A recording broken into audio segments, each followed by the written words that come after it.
여러분 안녕하십니까? 경제 현장 오늘 고광철입니다. 오늘의 주요 뉴스 전해드리겠습니다. 트럼프 미 대통령은 일본이 15%의 상호 관세를 지불하는 내용의 무역 합의를 이뤘다고 트루스 소셜을 통해 밝혔습니다.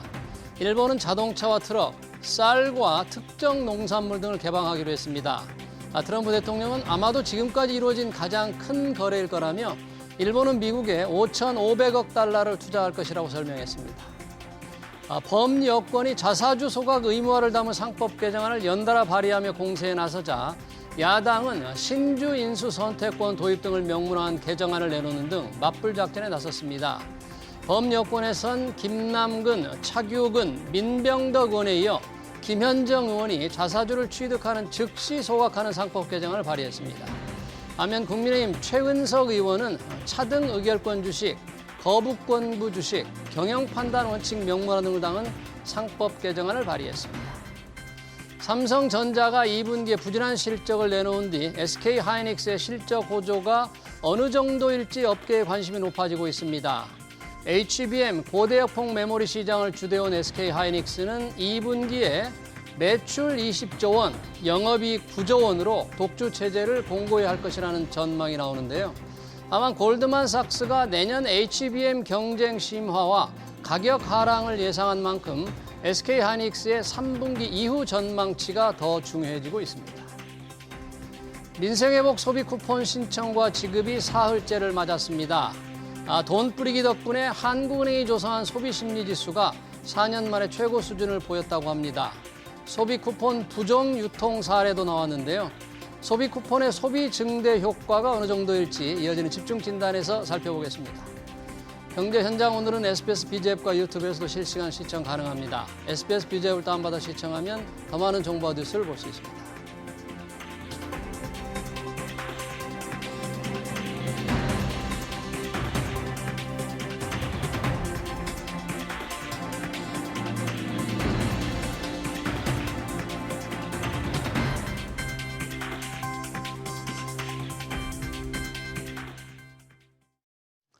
네, 1인당 15만 원에서 45만 원을 지급하는 민생회복 소비 쿠폰 1차 신청 이틀 만에 전체 대상자의 28%가 넘는 1,400여만 명이 신청했습니다.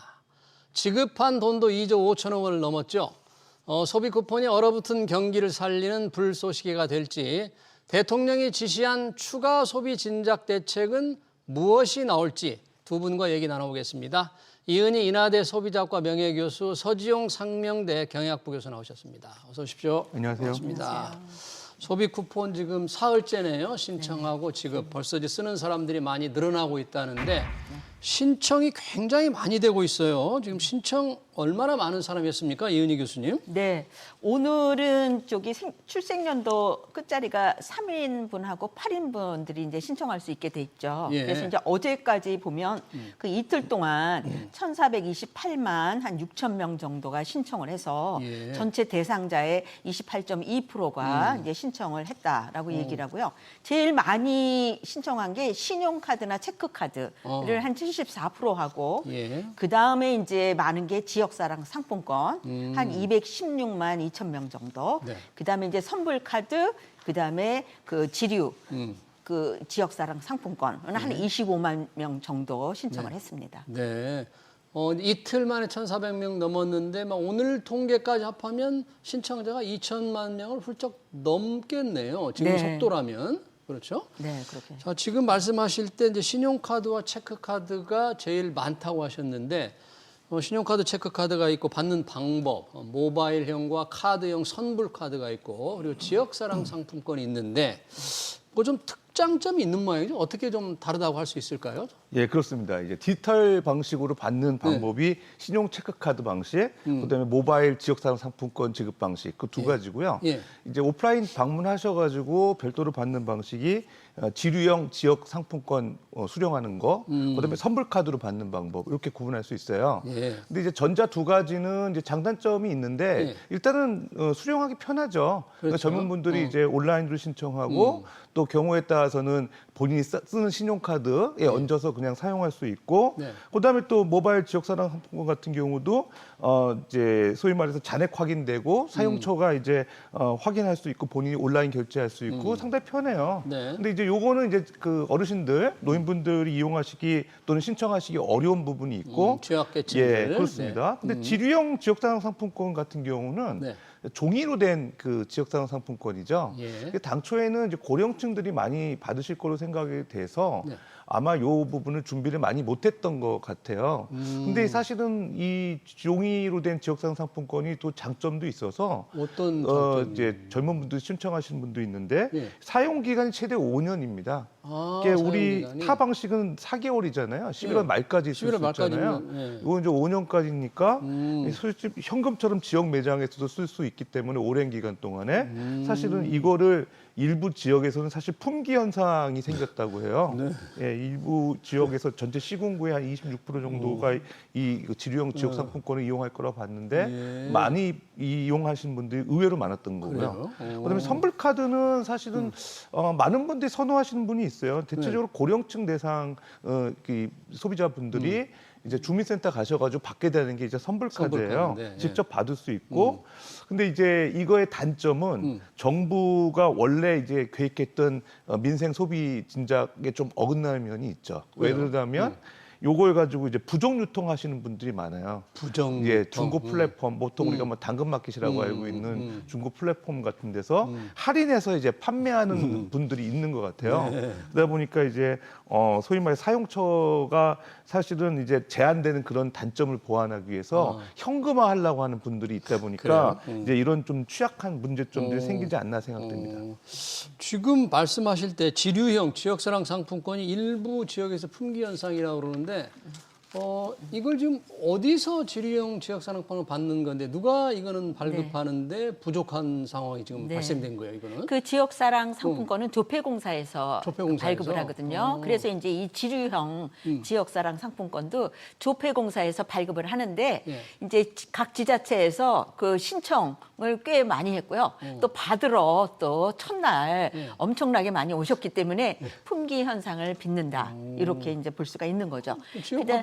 지역 화폐공사에서 네. 조폐공사에서 뭔가 미리 좀 대비를 해서 많이 좀 찍어놔야 되는 거 아니에요? 예측이 조금 어긋난 게 아닐까 그런 생각이 들어요. 더군다나 이 지폐형, 예. 그 지류형 지역사랑 상품권은 70% 사용하면 또 나머지는 현찰로 돌려주거든요. 70% 이상 사용하면? 네. 아. 그렇기 때문에 이제 그 특히 고령층이나 또 일반 뭐 지자체에서 요 지역사랑 상품권 그리고 이제 아까 우리 교수님도 말씀하셨지만 이것도 역시 이제 이렇게 다른 사람한테 양도하기가 좀 수월한 측면이 있어서 그렇죠. 그냥 줘버리면 되는 네, 거니까. 그래서 이제 조금 그런 이제 타인에게 부정 유통 시킬 수 있는 그러한 이제 위험 소지가 있는데 어쨌든 소비자 입장에서는 그 사용하는 데 있어서 굉장히 편리하기 때문에 네. 그 지역사랑 상품권 그리고 교수님 말하는 그 선불 카드 선불 이런 카드. 쪽으로 오히려 몰린다. 오. 그러니까 이제 처음에 예상하기에는 신용카드가 편리하니까 신용카드로 다 몰리지 않을까라고 생각을 했는데 이제 선불카드나 그다음에 지류형 지역사랑 상품권 여기에 대한 수요가 예측보다 훨씬 더 많다 이렇게 볼 수가 있는 것이죠. 그러네요. 네. 그러다 보니까 아까 부정유통 사례를 잠깐 언급을 해주셨는데 온라인 중고거래폼 이 당근마켓에서 선불카드 할인하겠다. 할인해서 판다는 게 지금 올라온 사람들이 꽤 있었다는 거잖아요. 그렇죠. 어떤 분들이 이런 걸 손해를 보고 단돈 2, 3만 원, 1, 2만 원이라도 손해를 보고 이렇게 하죠. 그러니까 현금이 필요하신 분이겠죠. 그러니까 예를 들면 뭐 15만 원 받았다고 하면 한 13만 원으로 해서 매도 이렇게 주문 내놓고 거기서 이제 받는 분들한테 이제 현금화로 해서 13만 원 받고 그거를 이제 본인이 예를 들어 뭐 개인 채무가 있으신 분들은 그거 상환도 하고 그다음에 또 이제 용돈은 또 필요에 따라서 이제 현금화해서 쓰신 분도 있고 분들. 그 소위 말해서 지역사랑 상품권이나 이런 그 소위 말해서 우리가 이제 민생 쿠폰 같은 경우는 지역에서 쓰게 또 돼 있잖아요. 그렇죠. 근데 그런 제한도 없고 그러니까 이제 조금 이제 할인돼서 손해는 보더라도 현금화하는 게 유리하다고 생각하는 분들인데 그래서 정부가 이런 걸 상당히 지금 우려하고 있어요. 정부가. 그래서 이제 적발했을 경우에는 전액 환수하겠다. 환수하겠다. 예, 환수 조치하겠다는 얘기도 하고 심지어 뭐 형사처벌이라든지 앞으로 받는 보조금 막 제한하겠다 이렇게 좀 강수를 두고는 있긴 하는데 예. 아직도 뭐 적발 사례는 밝혀지지는 않았는데 이제 잠재적인 우려는 분명히 있는 거죠. 그러네요. 예, 예. 부정 유통을 이제 적발하면 엄벌하겠다는 건데 이런 게 올라오는 예를 들면 플랫폼에 올라오면 아예 이런 걸 못 올라오게 해요. 원천적으로 무슨 조치를 취해버리면 될 것도 같은데 어떻게 주로 이제 그 거래를 그 중고 플랫폼, 중고 거래 플랫폼에서 많이 하죠. 네. 그런데 이제 지금 요 그 부정 유통시키기가 굉장히 수월한 환경이다. 정보 기술적으로. 다시 말하면 요거를 원하는 사람을 발견하기도 굉장히 수월한 거죠. 그렇죠. 중고거래 앱에서. 네. 그래서 이제 중고거래 앱에서는 요거와 관련된 그 용어 있죠. 뭐 검색어. 예를 들면 뭐 소비 쿠폰, 뭐 거래, 뭐 이런 거 비슷하게. 그런데 이제 그 용어도 굉장히 이렇게 다양하게 막 변화시키면서 단속의 손길을 피한다 그래요. 그래요? 네, 그러니까 이제 요 금치거를 조금 이제 리스트를 잡아가지고 이 거래가 요 중고거래 애플리케이션에서 일어나지 않도록 이제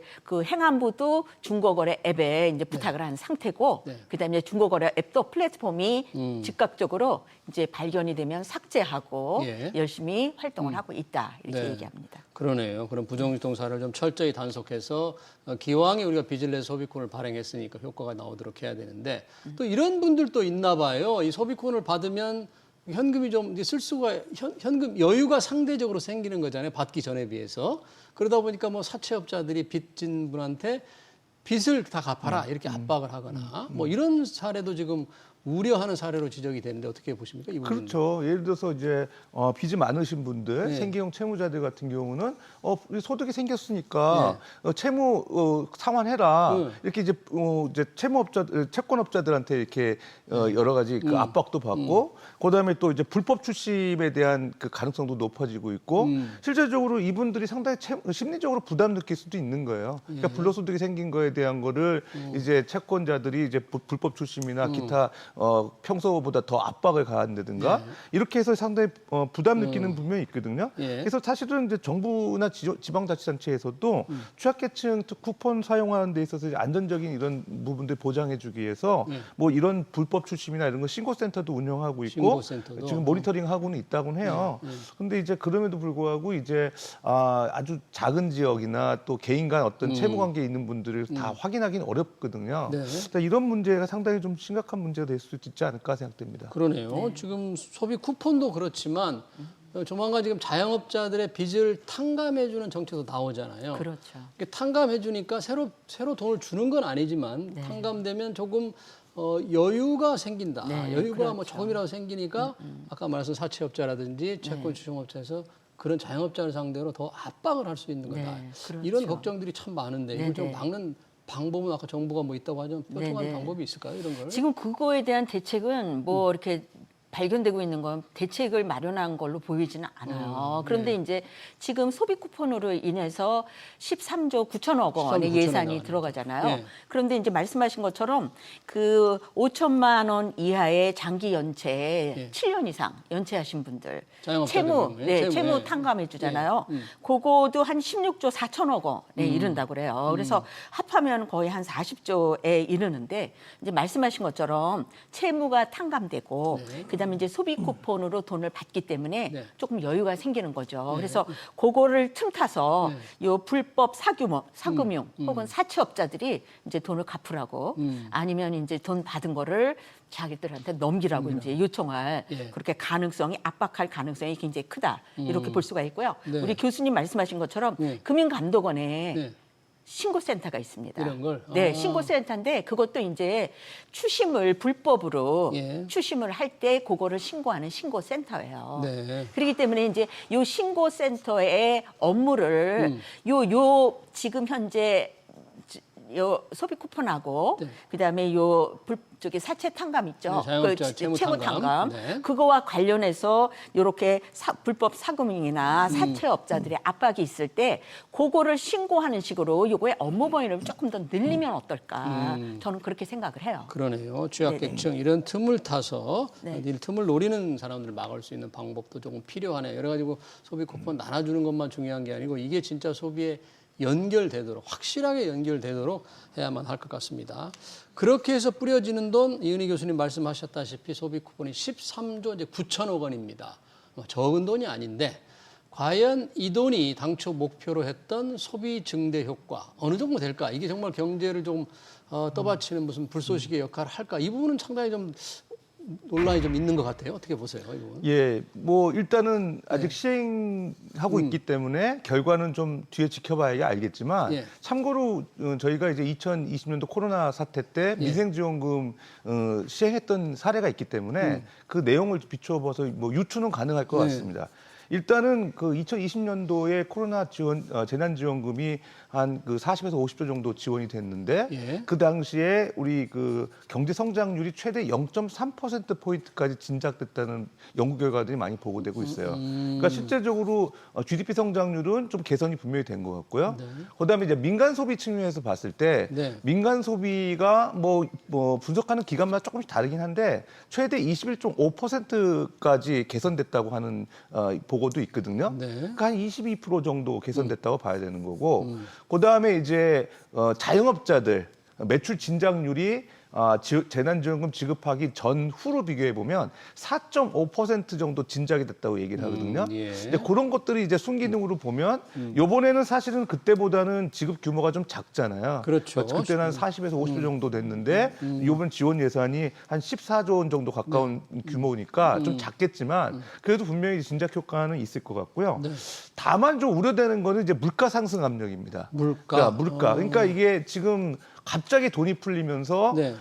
이제 뭐 제조사들이나 이렇게 공급이 늘어나지 않는 상황에서 소비가 수요가 늘어났을 때 과연 이제 물가가 더 올라가지 않겠냐 이런 우려는 조금 있거든요. 실제로 한국은행에서도 좀 걱정은 하고는 그래요? 있어요. 그렇기는 한데 그럼에도 불구하고 사실은 뭐 물가가 오른 것들이 어제 오늘 문제가 아니거든요. 우리나라 소득 수준 대비 물가 높은 건 아마 전 세계에서 높은 수준일 텐데 지금 생활 물가 같은 경우 우리가 외식 물가나 장바구니 물가 거의 두 자릿수가 되고 예. 소비자 물가보다 생활 물가 지수가 훨씬 높은 게 계속 유지되는 게 몇 년 되거든요. 네. 그러니까 사실은 물가보다는 소비 진작이 우선이 돼야 되지 않을까 생각은 있습니다. 지금 이제 여러 가지 말씀을 해주셨는데 물가 걱정을 좀 해주셨는데 뭐 경제가 완전히 좀 차갑게 얼어붙은 상태에서 조금 살려보기 위해서 돈을 이제 군부를 좀 뗐는데 이게 물가 상승으로 이어질 우려를 정말 많이 걱정해야 될까요? 아니면 이 정도 돈 가지고 물가에 영향이 있겠나? 뭐 아니 좀 마음을 놓아도 될까요? 그렇지 않아도 물가가 워낙 높으니까. 저는 이제 물가에 대한 걱정을 말씀하셨는데 그 부분도 이제 굉장히 타당한 지적이다 이렇게 생각을 하시는데 사실은 이제 작년에 네.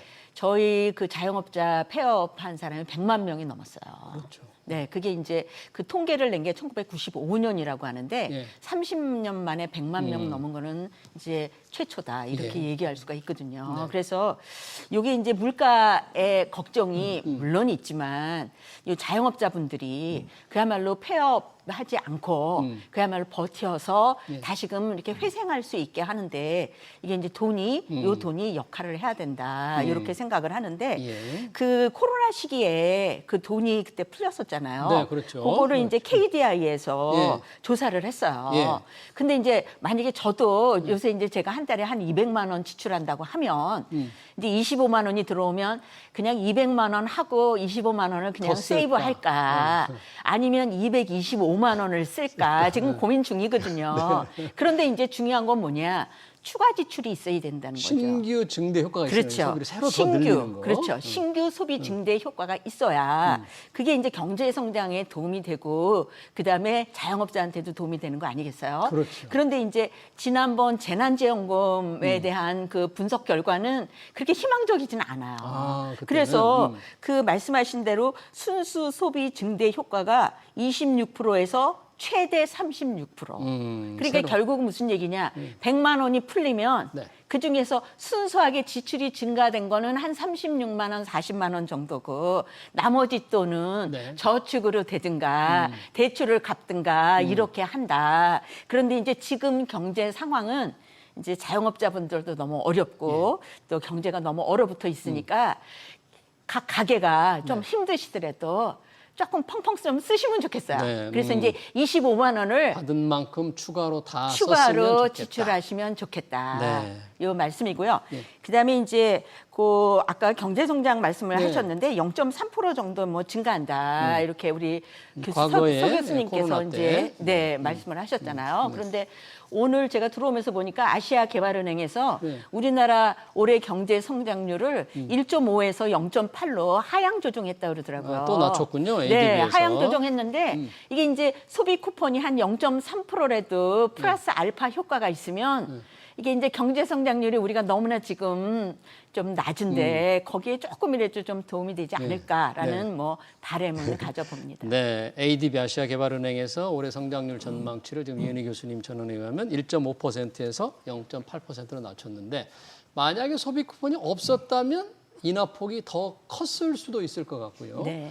그럼에도 불구하고 이렇게 0.8%로 떨어졌다는 것은 다른 부분이 워낙 안 좋은 거잖아요. 이렇게 소비 쿠폰에도 불구하고 성장률 이렇게 낮춘다는 건 뭐 수출이 계속 안 될 거라든지 뭐 소비 말고도 뭐 투자가 어렵다든지 그러니까 앞으로 우리 경제 전반적으로 성장 전망은 어둡네요. ADB 아시아개발은행 전망대로라면. 그렇습니다. 이제 보통 이제 해외 그 주요 리서치 기관이나 공공기관에서 그 외국의 경제 성장률 분석을 할 때 사실 보면 그 국내 경제 평가하는 기관이나 경제 성장률 추정하는 기관들보다 정확하지가 않아요. 그러다 보니까 이제 그 상향 조정, 하향 조정을 분기마다 한 번씩 하는데 그러다 보니까 이제 그 규모 변화폭, 조정폭이 크거든요. 그러니까 이제 ADB 같은 경우도 1.5에서 봤다 0.8이면 거의 반 줄인 거잖아요. 네, 그러다 보니까 상당히 이제 본인들도 계속 모니터링하면서 우리가 그때 너무 좀 과하게 평가했나 하면서 이제 조정하는 거거든요. 근데 이제 제가 볼 때는 이제 민생 쿠폰 통해서 내수 진작이 되면 또 뭐 상향 조정할 가능성도 분명히 있죠. 있는데 저희가 좀 주목해야 될 거는 경제 성장률을 지금 봐야 될 것도 분명 중요하죠. 근데 경제 성장률이 그럼 왜 이제 문제가 되느냐, 부진하냐? 제가 볼 때는 내수거든요. 내수 부진이거든요. 근데 이제 사실 그 우리가 무역 수지 관련된 개선 부분은 사실 우리가 어떻게 한다고 될 수 있는 부분도 아니에요. 여러 가지 글로벌 통상 문제라든가 지금 관세 문제라든가 뭐 환율 문제라든가 이런 대변수가 너무 많기 때문에 사실 그 가정할 수 있는 변수가 너무 많아요. 근데 내수는 사실 우리 몫이거든요. 근데 이게 지금 우리가 내수 수준을 판단할 수 있는 경제 지표가 소매 판매액 지수예요. 소매 판매액 지수가 몇 년부터 계속 마이너스 성장 흐름을 보이다가 일부 개선됐다 하더라도 성장률이 상당히 둔화돼 있거든요. 특히 어느 부분이냐면 내구재 소비거든요. 내구재 소비. 그러니까 이제 자동차라든가 가전이라든가 컴퓨터라든가 이런 큰 소비들을 안 하는 거예요. 그러다 보니까 이제 내구재 소비가 부진하니까 결과적으로는 사실은 이제 우리가 그 내수 민간 소비가 차지하는 그 경제 성장률에서 포션이 한 50% 정도 되거든요. 그러니까 사실 어떻게 보면 언제부턴가 내수가 그 수출이 무역보다 비중이 커요, 우리나라가. 그러다 보니까 이 내수를 잡지 않는 이상은 경제 성장률 오르기 어렵다. 그런 취지에서 저는 사실 소비 쿠폰은 타당성이 있다고 생각이 됩니다. 네, 어쩔 수 없이 우리가 이제 경제 성장률을 높이는 방법 중에서 이제 수출을 늘리는 것도 있는데 이건 대외 환경 변수가 워낙 크고 투자도 쉽지 않으니까 불가피하게 내수를 늘려야 되는데 그러기 위해 소비 쿠폰이 나왔습니다만 결국 소비 쿠폰이 우리가 재정이 충분하지 않으니까 빚을 내서 돈을 뿌리는 거잖아요. 네, 그렇죠. 빚 걱정은 혹시 이은희 교수님 뭐 나라빚 걱정은 좀 어떠세요?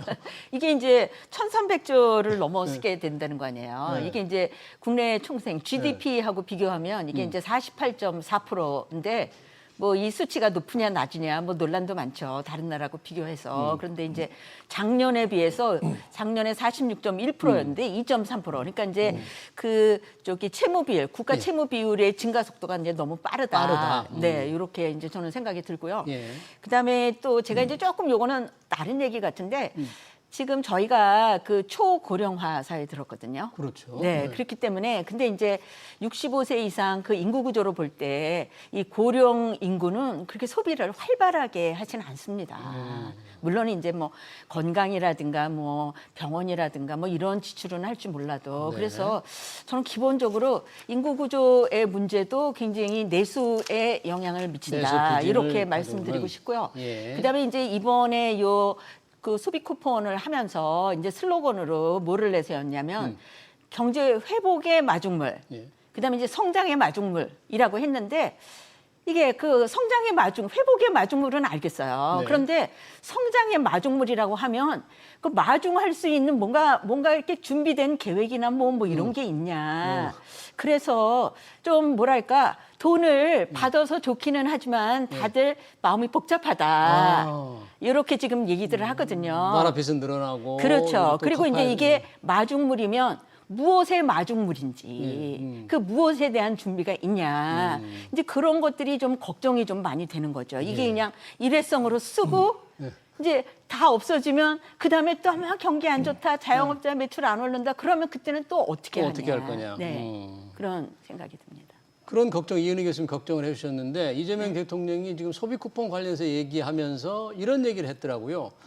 추가적인 소비 진작책을 마련하라. 정부처에 당부를 했다고 하는데 사실상 이제 지시를 한 것 같은데 자, 이 추가적인 소비 진작책 이번 쿠폰을 다시 하라는 얘기인가 아니면 소비를 늘릴 수 있는 무슨 묘안이 또 이미 숨겨져 있나? 뭐 궁금합니다. 뭐 추가적인 소비 진작책이라는 게 뭘 의미?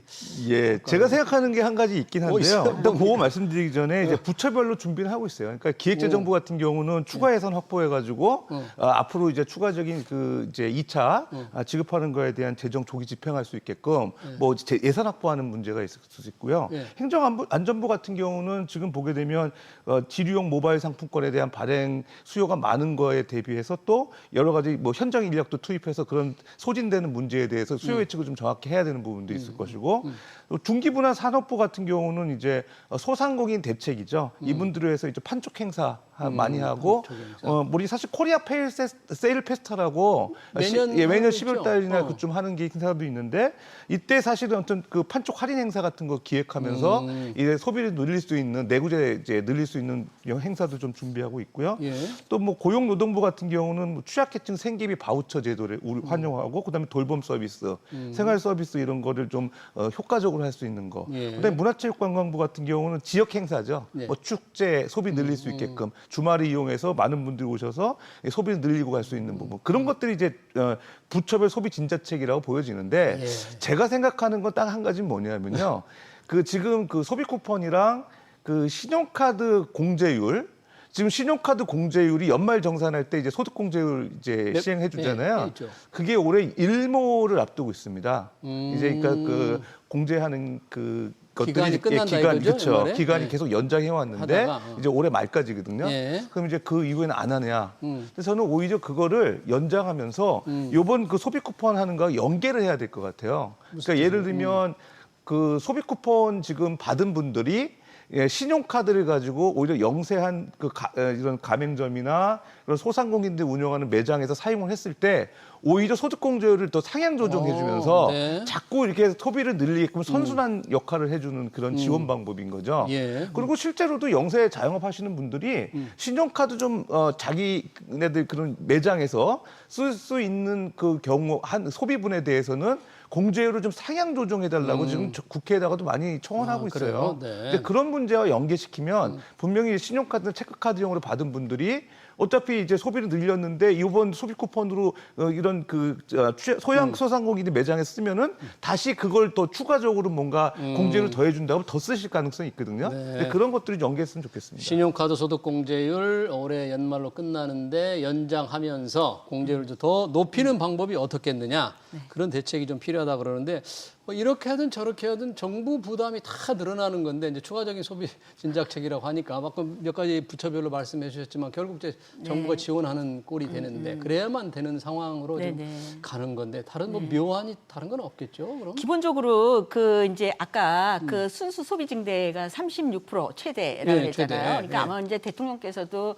이런 통계를 접하시고 이제 소비 쿠폰 발급되는 거가 최대한 소비에 이렇게 사용하도록 방안을 마련해라. 뭐 이러한 얘기인 것 같아요. 그런데 사실은 이제 소비를 좀 펑펑 하려면 좀 심리적으로 좀 편안해야 되거든요. 그러니까 이제 고용도 사실은 중요하고 그 미래에 그 돈을 계속 잘 벌 수 있다라는 낙관적인 것도 굉장히 이제 중요하다 이렇게 볼 수가 있는데요.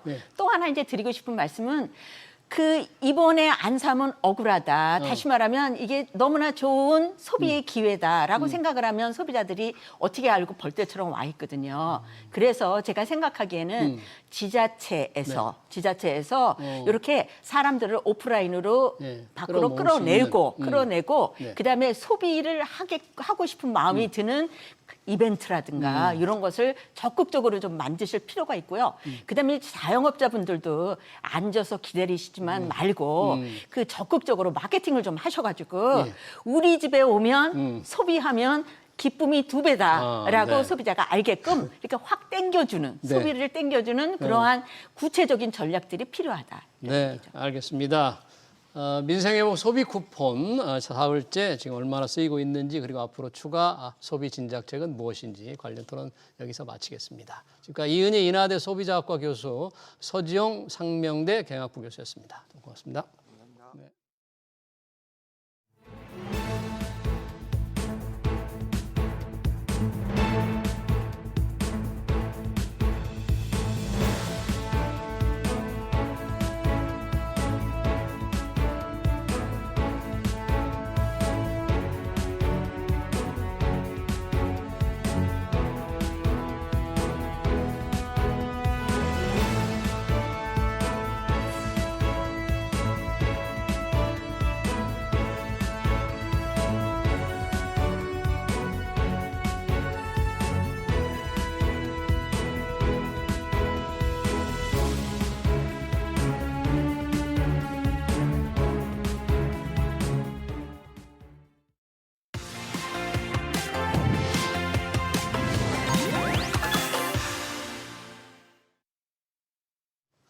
네, 생전에 금융회사의 자산을 맡겨 운용 수익을 받다가 사후에 수익자에게 자산을 넘겨주는 유언 대용 신탁이 널리 활용되고 있습니다. 유언 대용 신탁은 10여 년 전만 해도 자산가의 전유물로 여겨졌는데 고령 인구가 급증하는 데다 가입 문통도 낮아지면서 상속을 염두에 둔 사람은 한 번쯤 생각해 봐야 한다고 전문가들은 지적합니다. 유언 대용 신탁 정확하게 무엇인지 유언장과는 어떻게 되는지 알아보겠습니다. 신관식 우리은행 신탁부 부부장 나오셨습니다. 부장 어서 오세요. 안녕하십니까. 유언장은 알겠고 유언도 알겠는데 유언 대용 신탁 뭘 맡기는 것 같은데요. 이게 정확히 예. 뭡니까 이게?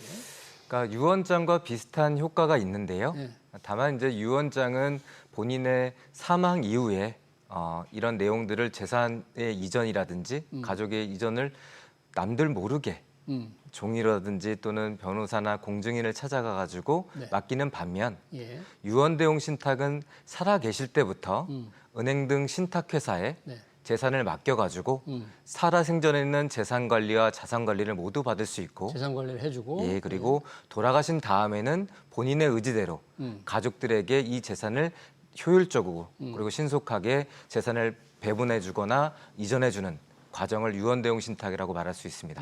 금융회사가 그러니까 살아있을 때는 돈을 굴려서 운영해주고 그렇습니다. 돌아가실 때는 정확하게 내 재산을 우리 2세들이나 누구의 파트너에게 어떻게 주거라 이런 계약을 다 쓴다 이거잖아요. 그렇습니다.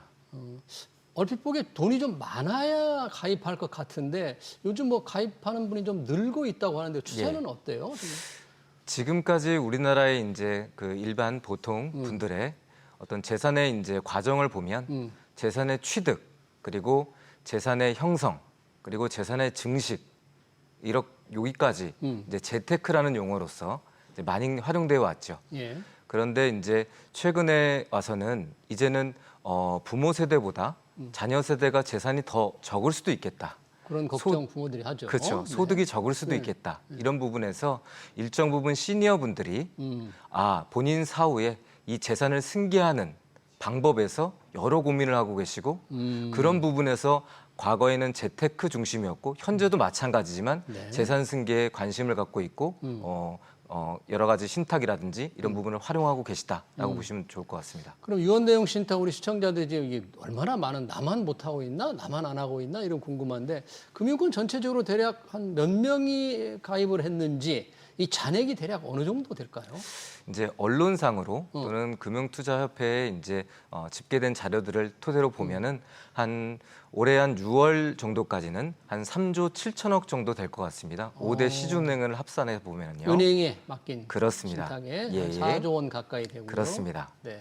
그리고 그 재산은 현금이 될 수도 있고 뭐 ETF도 될 수 있고 ELS도 될 수 있는 금융투자 상품뿐만 아니라 네. 부동산도 되고요. 그리고 골드형 상품도 되고요. 그리고 여러 가지 최근에는 미술품이라든지 이런 것까지도 다 받을 수 있는 그런 구조가 됐기 때문에 다양한 재산들을 그리고 한마디로 요약하면 고객의 종합재산을 맡길 수 있는 그런 구조의 신탁이다라고 보시면 좋을 것 같습니다. 그러니까 맡길 수 있는 자산의 뭐 종류 이런 구분이 없어요? 다 모든 자산은 맡길 수 있는 거예요? 조금 세부적으로 들어가면 네. 조금 제한되는 자산이 있긴 한데요. 우리 고객들이 또는 일반 보통 사람들이 갖고 있는 재산 범위 내에서는 대부분 가능하다라고 보시면 좋을 것 같습니다. 그러면 주로 이 유언 대용 신탁을 가입하는 분들은 좀 연세가 많으신 분들이 좀 가입할 것 같은데 그렇습니까? 아니면 좀 이 범위가 좀 확산되고 있습니까? 조금 니즈별로 좀 다른 것 같은데요. 네. 그럼에도 불구하고 말씀하신 대로 우리 인생 사이클을 보면 이제 후반기에 시니어가 됐을 때 그때 본인의 이제 재산을 어떻게 넘겨줄까 고민하시는 경우가 많잖아요. 네. 그런 시간도 조금 더 있으시고 네. 그런 부분에서 말씀하신 대로 조금 65세 이상 분들의 시니어 분들이 어떻게 정리할 것이냐 그런 고객들이 대다수다라고 보시면 좋을 것 같습니다. 아, 그래요? 유언장과 아까 다른 차이를 조금 말씀해 주셨는데 비슷한 여러 가지 이제 공통되는 것도 있고 완전히 차별화되는 것도 있을 텐데 조금 어떻게 많이 차이 나죠? 유언장하고? 예. 유언장은 본인이 이제 유언장을 쓰시거나 또는 공증인을 통해서 유언 공증을 하시는데 돌아가시고 난 다음에 효력이 발생되는 것이거든요. 그렇죠. 네. 그 전까지는 본인이 남들한테 공개하지 않고 네. 본인이 운용이랑 관리를 하는 측면이 있고요. 그러고 나서 유언장이 딱 공개가 되면 자녀분들은 이거에 따라서 갑작스럽게 유언장에 기초해서 재산을 분배하게 되는 네. 그런 구조가 있는데요. 네. 유언대용 신탁은 좀 전에도 말씀드렸다시피 생전부터 신탁회사, 은행 등 신탁회사의 돈이나 또는 주식이나 ELS나 부동산을 맡겨가지고 관리하다가 거기에 나오는 뭐 배당금이라든지 네. 이익금이라든지 이자 금액을 받다가 네. 향후에 돌아가셨을 때 이 계약서에 근거해서 이제 재산이 집행되거나 이전되기 때문에 네. 둘 다 할 수 있다. 아, 생전 및 사후 관리까지 모두 할 수 있다는 장점이 있습니다. 네. 그리고 그럼- 가장 큰 유언대용 신탁의 장점은 신탁회사, 즉 은행 등 신탁회사가 이 재산을 관리 보관하고 있다가 집행, 이전 처리까지 해주기 때문에 신속한 그리고 효율적인 재산 이전, 처분이 가능하다라는 네. 점이 장점입니다. 그러네요. 그러면 신탁을 한다는 게 맡긴다는 건데 운용을 예. 신탁사에 맡기면 운용을 하잖아요. 네, 그러면 이게 손실이 발생할 수도 있죠. 그렇습니다. 그러면 자산 규모도 좀 줄 수도 있는 그런 경우도 생길 수 있겠네요. 그렇습니다. 어, 일반적으로 금융상품과 달리 신탁은 양복으로 따지면 맞춤복이에요. 네. 무슨 얘기냐면 즉 고객님이 내 재산을 이렇게 운영해달라, 보수적으로 운영해달라, 그럼 그렇게 운영하는 것이고요. 예. 그리고 또는 공격적으로 또는 투자형 형태로 운영해달라, 그렇게 하면 그렇게 하는 것이고요. 부동산도 관리만 해달라, 예. 또는 그렇게 할 수 있고요. 네. 또는 임대나 또는 처분까지도 해달라. 해달라. 다 이렇게 해서 맞춤형으로 할 수 있다는 장점이 네. 있는데 반해서 신탁이라는 이 금융 또는 투자금융 상품 중에 하나인 신탁은 뭐니 해도 원금이 보장되지 않는 구조, 그리고 특히나 예적금과 달리 예금자 보호가 되지 않는 구조가 네. 있기 때문에 가입하실 때 또는 계약하실 때 이 부분은 꼭 기억하셨으면 좋겠다는 네. 말씀드립니다. 은행의 이제 은행이 신탁을 운영하잖아요. 네, 근데 유언대용 신탁 증권회사에서 합니까? 그렇습니다. 그러면 요즘 뭐 은행, 증권, 이 신탁, 유언 신탁 고객을 유치하기 위해 상당히 경쟁을 하던데 어떤 차이가 있어요? 특장점이 좀 있습니까?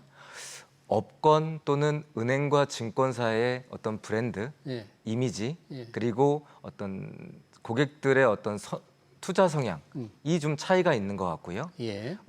은행은 아무래도 보수적이고 또는 안정적이고 그리고 과거부터 온 체계적인 시스템을 갖추고 있다. 예. 그리고 저와 같은 전문가들이 다수 포진되어 있다는 장점이 예. 있고요.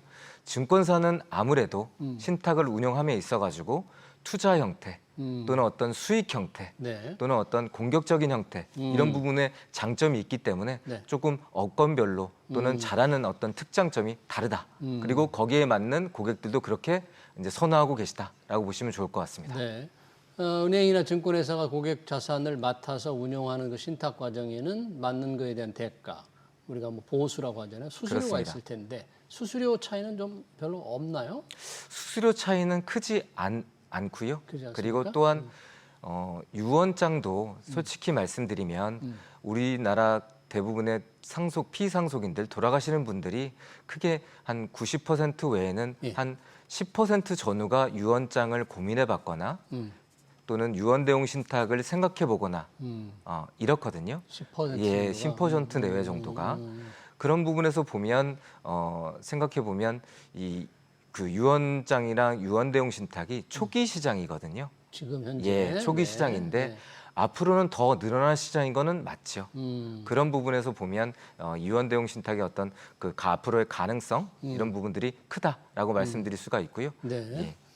그러면 앞으로 이제 늘어난다고 보면 고령 인구도 늘어나니까 그렇습니다. 아무래도 이제 상속을 자연스럽게 생각하는 분들이 많을 텐데 예. 이 유언대용 신탁이 이런 경우에는 참 필요하더라. 그게 어떤 여러 가지 사례가 있을 수 있는데 좀 더 널리 확산이 될 필요가 있다고 꼭 생각하시는 경우가 어떤 게 있을까요? 최근에 많이 늘어난 사례를 말씀드리면 첫 번째는 고령 사회가 되면서 치매가 많이 늘어나셨어요. 치매 환자들. 예. 네. 그래서 유언대용 신탁 같은 경우에는 치매 또는 의사 능력이 부족할 경우에는 이 신탁의 효력이 유언장도 마찬가지로 효력 다툼이 있거든요.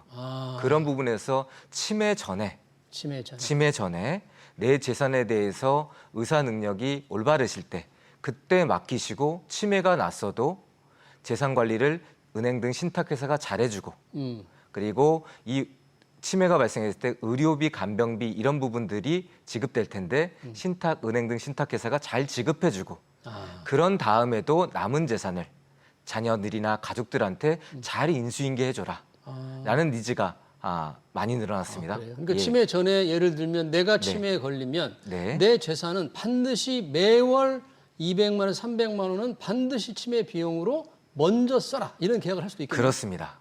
그런데 만약에 예. 본인이 치매라고 생각하지 않지만 또 치매 초기라고 남들이나 의학적으로 판정받을 수가 있을 텐데 치매 환자가 은행이나 증권회사의 권유에 의해서 유언대용 신탁을 가입했다. 이게 나중에 법적 문제가 생길 수도 있겠네요. 자칫하면. 그래서 은행들은 리스크 관리 측면에서 그 이 재산을 맡기는 고객, 즉 신탁에서는 위탁자라 하거든요. 네. 그래서 우리나라는 시스템이 좀 잘 돼 있습니다. 만 60세 이상은 보건소 치매안심센터에서요 예. 인지 선별 검사라고 해서 여러 가지 이제 선별 검사를 해서 하고요. 특히나 60세 이상의 고객분들은 국민분들은 무료로 받을 수 있는 장점이 있고요. 그리고 신탁 계약하기 전에 이 인지 선별 검사를 통해서도 조금 저하가 있다. 그럴 경우에는 의사분들의 신경과나 신경정신과의 의사분들의 치매 진단을 받고 금융계약이나 신탁계약 할 수 있을 정도의 능력이 된다. 이런 고객에 한해서 받고 있기 때문에 앞전에 다른 어떤 유언장을 본인이 쓰시다거나 이런 부분에서 효력보다도 신탁계약은 효력 측면에서 이게 안전하다라고 보시면 좋을 것 같습니다. 그러면 이 유언대용 신탁, 유언이라는 거는 이제 법적 장치가 확실한 거잖아요. 민법이라는 걸 보면. 그럼 유언대용 신탁은 이게 나온 지가 한 10여 년밖에 안 된 거죠? 그렇습니다. 그러면 이 법적으로 명확하게 규정이 돼 있습니까? 예, 그 유언대용 신탁이요. 2011년 전까지는 신탁법에 없었거든요. 신탁법에? 예. 근데 2012년부터 신탁법 개정 신탁법이 들어오면서 유언대용 신탁이 법에 들어가 있고요. 그래서 유언대용 신탁이 유언은 민법에 있고 유언대용 신탁은 신탁법에 있기 때문에 법적 근거가 충분하다. 다만 신탁이라는 게 일반 불특정 다수의 고객을 대상으로 광고 홍보를 쪽이 제한이 되어 있는 그런 측면들이 있습니다. 그래서 입소문을 타고 찾는 고객들 또는 여러 가지 이제 은행이나 증권사가 어떤 이런 서비스를 하고 있다는 부분에서 알고 찾아오는 고객들이 아름아름 또는 그런 부분이 이게 효과가 좋다더라. 이게 돌아가신 다음에 재산 집행이 잘 된다더라. 이런 부분을 입소문을 타고 성장하는 시장이다라고 보시면 좋을 것 같습니다. 이 상속은 상속 전과 달리 상속 후에는 반드시 분쟁이 따른다는 복잡한 게 이게 상속입니다. 그렇습니다. 만약에 분쟁이 발생했을 때 유언대역 신탁의 효력은 일반 유언장과 동일합니까? 어떻습니까? 예, 동일합니다. 동일합니다. 그래서 상속이라는 그 법적인 소송이 재산 분할 소송도 있고요. 유류분 소송도 있고요. 또는 유언장 같은 경우는 효력 청구 또는 무효 소송 이런 것들이 있는데요. 신탁도 마찬가지로 의사 능력이 떨어지셨을 때 계약했을 때도 무효라든지 네. 그리고 여러 가지 이제 유류분 소송이라든지 이런 부분에서는 유언과 동일한 부분에 문제점은 있다. 네. 그렇지만 효율적으로 신속하게 본인의 의사대로 돌아가신 다음에 은행 등 신탁회사가 신속 정확하게 재산이 이전되는 장점이 있다. 이런 부분에서 유언과 차이점이 있다라고 네. 보시면 좋을 것 같습니다. 그럼 사후에는 유언대역 신탁을 활용해서 이제 사후에 상속이 될 때는 세금은 일반 상속세와 똑같이 적용되는 거죠? 그렇습니다. 그건 똑같은 거죠? 예, 상속세 및 증여세법에요. 네, 그대로. 이제 유언 대용 신탁이 상속 재산에 포함된다는 게 또 명시가 되어 있기 있어요? 때문에 유언 대용 신탁도 상속 재산에 포함돼서 세금이 계산돼서요. 최저 10%부터 최고 50%까지 낼 수 있다라고 보시면 좋을 것 같습니다. 좀 내는 건 좀 싫어할 테니까 낼 수 있다는 것보다 혹시 적용이 똑같이 되느냐 무슨 또 예외가 있느냐 좀 그게 궁금했고요. 예. 혹시 이제 이거 생각하고 유언대용 신탁을 한번 생각해봐야 되겠다 할 분들이 가입할 때 조금 꼭 주의해야 될 게 있다면 뭘 들 수 있을까요? 첫 번째는 아까 전에도 말씀드렸지만 초고령 사회다 보니까 이것도 유언 대용 신탁도 계약이다 보니까 의사 능력이 그리고 정신적인 능력이 온전하실 때 분명할 때. 빠르면 빠를수록 좋다라는 말씀을 첫 번째로 네. 드리고요. 예. 두 번째는 가족분들이 많을 경우에 하시면 좋겠다. 왜냐하면 분쟁의 우려입니까? 그렇습니다. 어떤 책에 이런 말씀이 있었습니다. 신이 부모에게 자식을 선물한 이유는 자기 마음대로 할 수 없다는 것을 증명하기 위함이다. 그래요? 라는 말이 있었거든요. 네. 그래서 드라마에서도 또는 영화에서도 나오다시피 네. 재산만 잘 물려주면 되지. 네. 내가 이런 것까지 다 정해서 해줘야겠어? 라는 부분이 있지만 돌아가시고 나면 다른 문제가 된다. 그럼요. 예. 돈 앞에서는 뭐 피도 눈물도 없기 그리고 때문에. 세 번째는 자산가 분들은 자녀들 중에서도 외국에 나가 계신 분들 계시고 그리고 또한 어떤 그 분들께서는 자녀들 중에 장애인이 있다거나 이런 분들이 계시거든요. 이런 부분에서 어떤 재산 관리라든지 집행에 있어 가지고 맞춤형으로 해주는 신탁이 유언보다는 좀 더 유리하지 않을까 싶습니다. 네, 잘 들었습니다. 초고령 사회로 진입하면서 관심이 높아지고 있는 유언 대용 신탁에 관해서 잘 들었습니다. 지금까지 신관식 우리은행 신탁부 부부장이었습니다. 네, 고맙습니다. 감사합니다. 네.